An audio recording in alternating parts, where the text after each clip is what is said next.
Hi, I hope everyone's doing well.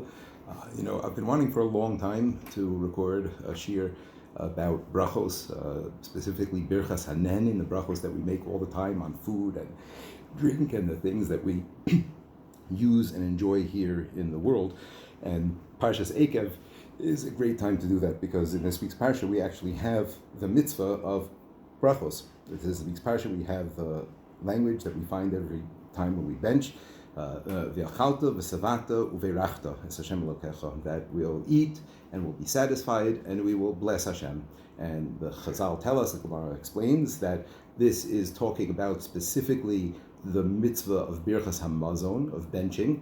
Benching, when a person has actually eaten bread and has eaten enough that they're full and now is going to bench, that's a mitzvah d'oraisa from this week's parsha, ואכלת ושבעת וברכת.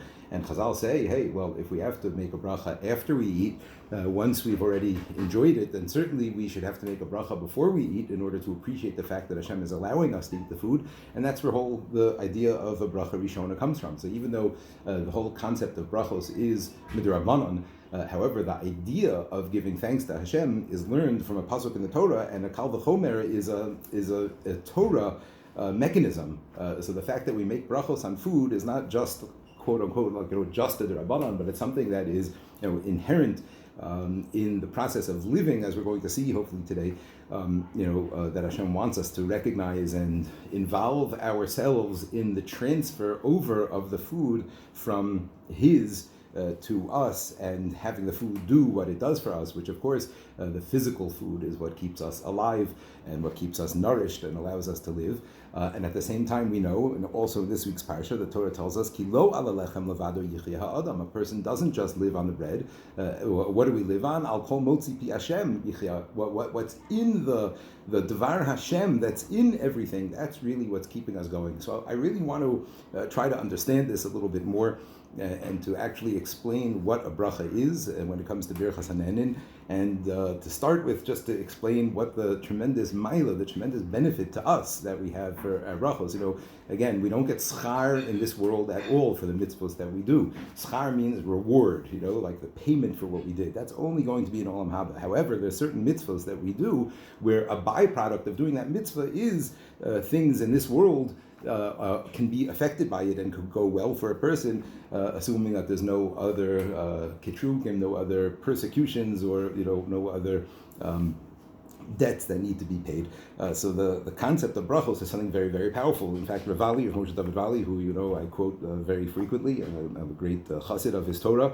So on the pasuk in this week's parsha, right at the beginning, when it says "Va'hevcha v'rachecha v'herbecha," Hashem is going to love you and bless you. This lashon again of bracha, and increase you. Uverech privitnecha v'riad masecha. The children are going to be blessed. You will be blessed with children, and your land will flourish. V'siroshcha v'yitzarecha shegar lefecha v'ashro tzonecha al ha'adama Hashem ishbal v'secha v'aseslach. All of this is going to happen where? In Israel, the land that Hashem is going to give to you. So Rav Vali says, well, what about for all of us that live in Galus, outside of Israel, or even nowadays in Israel when we don't have the Beis HaMikdash and we don't have the Shechina here to the same degree that we did? So look what Rav Vali writes over here. He says, Uma tehei aleihen shel bahabanim ha'aluvim shegalu me'al shulchan avim v'ochlim min ha'ochlim shel ha'adam ha'tmeya. But what about all the people that have to eat food that's not grown in Israel and that's not grown with all of this kedusha that gives our soul this tremendous level of nourishment? Hareishi yesh ktsas takana lekilkulam al yedei birchas hanenim shemiskadesh ha'ochel beberchaso. You know what? You make a bracha on the food, and that's elevating it, right? You feel like you miss Israel, you miss being over here in Israel. Well, you make a good bracha on that orange that you're eating somewhere in America or somewhere in England. That orange becomes blessed. It's like now the produce of Israel. And now you're not going to be negatively affected, which is we're going to talk about in a minute, by the eating. And however much more you put into the bracha, so that's how much more you get out of it.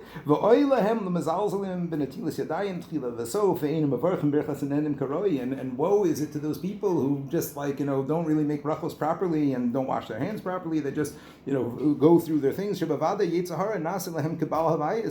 Right? Because those people, if they're not making their brachos properly, so the food that comes into us has the ability to bring us down. Now, what does he mean by that? It's a very interesting idea that the Arizal writes about, and many Sfarim discuss that the food itself is something physical. And anything that we do and involve ourselves in this physical world, so it's attaching us to the physical world. However, when we make a bracha on the food, so we're like turning on, we're like activating the ruchnius in the food, and now what happens is that food comes into us and it does not connect us to this world. It doesn't pull us down, and a person can eat to their heart's delight, and if they make a bracha with kavana and connect to themselves, properly through their food, so then the food doesn't spiritually damage them in any way. And he's saying this crosses over even into the physical world, that the physical foods that a person has, but when they eat them with making brachos, so it helps to keep them healthy. He writes this more explicitly in Parshas Mishpatim, Rav Moshe Dovid Vali. He writes this on the pasuk. It says, "V'avadetem es Hashem Elokeichem." You're going to serve Hashem, and in return Hashem will bless your bread and your water, and He's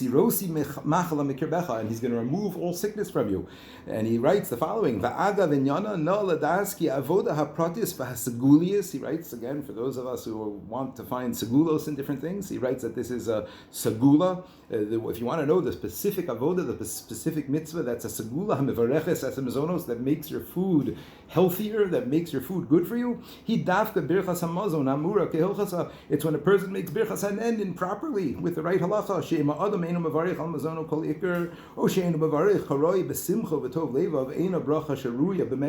He writes when a person doesn't make his brachos properly or doesn't make the brachos at all, so the food has a negative effect on the person.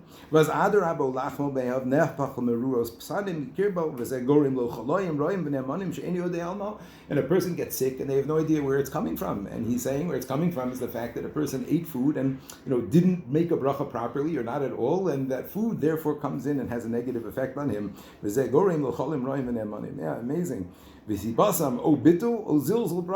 Either he didn't make the bracha at all, or he made the bracha, but he didn't pay attention. Right?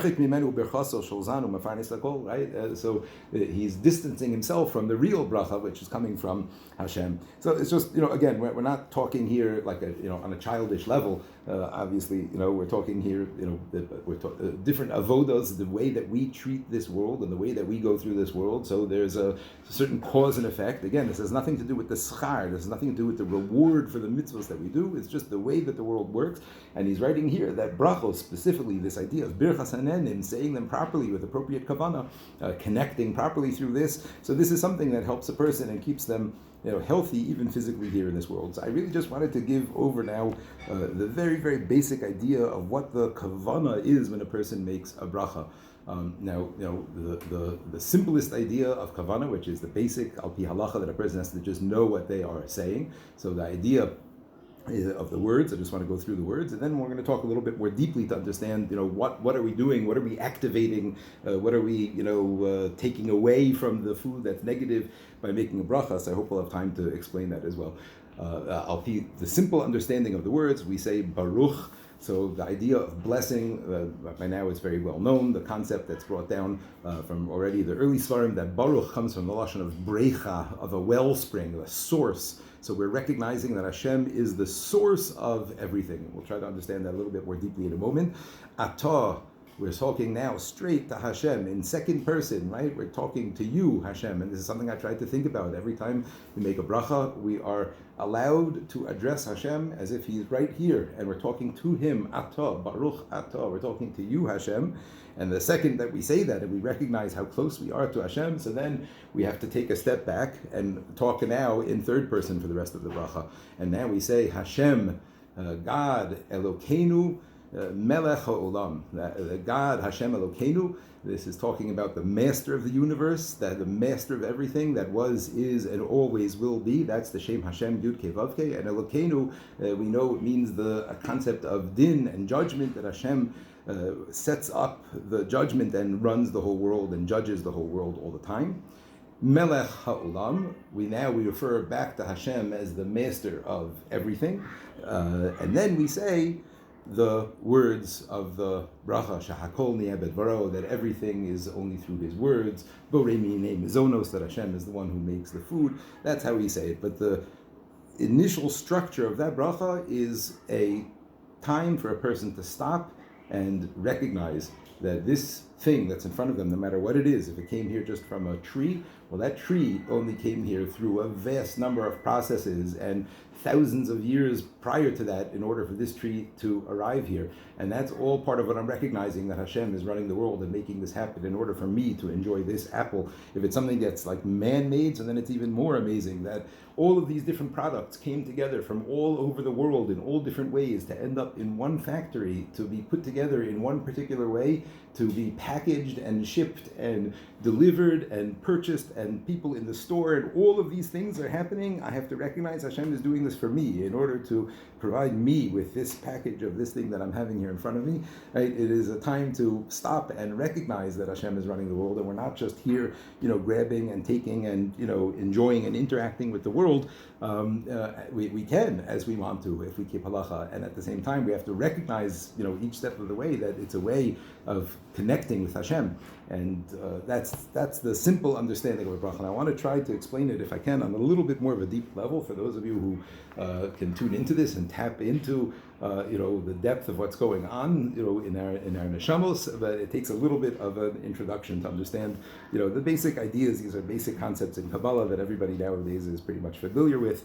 There's a certain structure to our neshama, which matches the structure, so to speak, of the way Hashem appears to us here in this world, how Hashem comes through to us over here in this world. And our body is physically created on that same basic plan, that same structure of ideas of right and left and center, the ideas of 5 fingers and and 2 eyes and 2 nostrils and 1 mouth and 2 ears. Right? These are all ideas and all things. The whole structure of a person is all physically represented of what we are spiritually, which itself is a representation of Hashem, how he represents himself to us over here in this world. Okay, and we're familiar with this idea of the spheros, of these 10 spheros that create the structure of a person, and we're going to focus now and busy ourselves more or less with the bottom 7 or 8.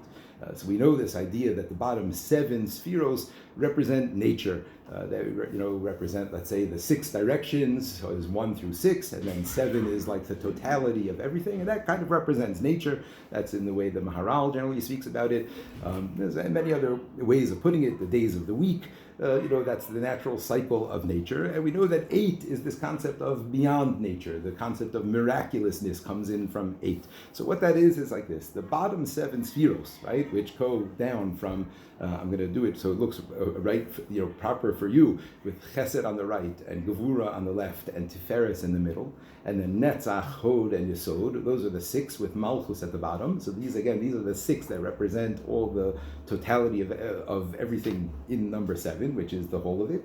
And then we have above that, we have the top 3 spheros, which are chachma on the right, bina on the left, and keser above them. Sometimes da'as is below them, like Chabad, chachma, bina, da'as. We're not going to talk about that now. But in the way of counting from bottom to top, so when we go from Malchus up to Yesod, up to Hod, to Netzach, Tiferes, Gevura, Chesed, the next one up is Bina. So Bina is number 8. And Bina represents the concept of our mother. Chachma on the right side is like the father, so to speak, the Abba, and the Ima is like the mother. And this comes up in many different ways and different concepts, which we're not going to get into now. But the basic idea is that the natural world, which is represented by the bottom 7, right, is really sourced in something that's beyond nature, which is this place of Ima, of the mother, of what we're all really sourced in spiritually. Okay, that's the basic idea of what we need to understand.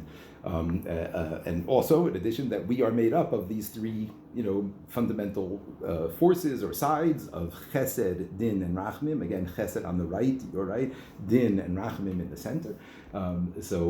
That our whole structure is made up of that, is like the DNA. Everything in it is, in this 3 this threeness. Okay, so what does this mean? So let's just do a very quick understanding of the words, and as much as you can tap into this and appreciate and let this help your bracha, so then more power to you, and I'll give you a bracha that it should be matzliach. But the idea of baruch, that refers to Bina, that refers to Ima, that refers to this place that is beyond the natural world, where everything is sourced in, like in Olam Haba. That's Baruch. So the first thing we do when we make a bracha is we recognize that really everything is coming from something beyond all of nature, beyond all of Teva. It's really sourced in something beyond everything, the bracha, the wellspring of everything that we have. So we're recognizing that the shefa begins from a place that's out of there. And it comes down to us. And we are represented by, again, this idea of chesed, gevura, and tiferes, right? Chesed is referred to in this structure as ata, because the chesed idea is closeness and chibur and connection. And the fact that, again, that we say ata to Hashem, there's no greater chesed than that Hashem is so close to us. So ata sort of is like activating the side of chesed. Yud Ke Vav Ke is Rachamim, and that's like activating the center line of Rachamim. And Elokeinu, we know, is Elohim from the Lashon of Din and Gvura, that's activating the left side. Okay? So we're saying Baruch, recognizing that there's a source for everything. That Shefa comes down and is activating and invigorating my three sides, my chesed with the shem ata, my rachamim with the shem havaya, yud ke vav ke, and my gevura with the shem elokim. And now that I'm sort of activated, or the fruit that I'm making a bracha on is activated, it's all really the same, right? Now we go back and we refer again to Bina, but now she's like elevated to the status of Melech HaOlam. Now that we all recognize that that's the source, so now we can refer to Hashem in this way as the king. Right? The king is only the king over those who recognize his sovereignty over them. So when we say Baruch, and we recognize Hashem as the source, and we recognize that we are now activated as a result of that, we reflect back up to Hashem, and now the Oz Hi Nikreis Melech HaOlam, and now that the Chesed, Gvura, and Tiferes have been activated, we can recognize Hashem as Elech HaOlam. Va'achar yotzim misham b'shefa shekiblu umoridim also to us, to the down, to this world, Hamagala Kol HaPuos Lamata, and bring everything else out and how it arrives over here. And that's when we finish the bracha with Borei Minei Mizonos. This whole process is what happened to bring the Shefa into the world, to give me this bread, to give me this vegetable, to give me this fruit. But that's the idea. Now, I spoke once with a great Rav, Rav Yosef Spinner, about this. This, by the way, was in the Sefer, the Kitzur HaKavanos of the Ramchal, which was put out by Rabbi Spinner himself. And I spoke to him about this, and I said, but, I learned this piece through with him, and I said, people make brachos all the time, and so he said, look, it's like a computer program, Mahavdil, but if you this was the mashal he gave me. If you highlight something on the computer and you press Control U, it's going to make that underline, right? But if you don't understand how it works or why it works or anything about it, so yes, it's going to work and it's going to do what it's there to do, right? But that's it. However, if you understand how the underlining works, and you understand how to use the program and make underlining happen, so then with that one Control U, you can make a lot more happen. Because of your mastery over the program. This was he said a crude mashal, not a very good metaphor, but that's the idea. Sort of the more that we pack into our kavana in the brachos, so the more that we are able to sort of affect what's happening over here. The more that we can allow every single bracha to connect us to Hashem, to recognize Ata, I'm right here with you, and realize that we're everything sourced in Hashem. Okay, we should all be blessed against Hashem, like all the brachos of this week's parsha should be chal. And we should all be together. Mir Hashem bekarov in Yerushalayim, Kodesh Meher Yameinu.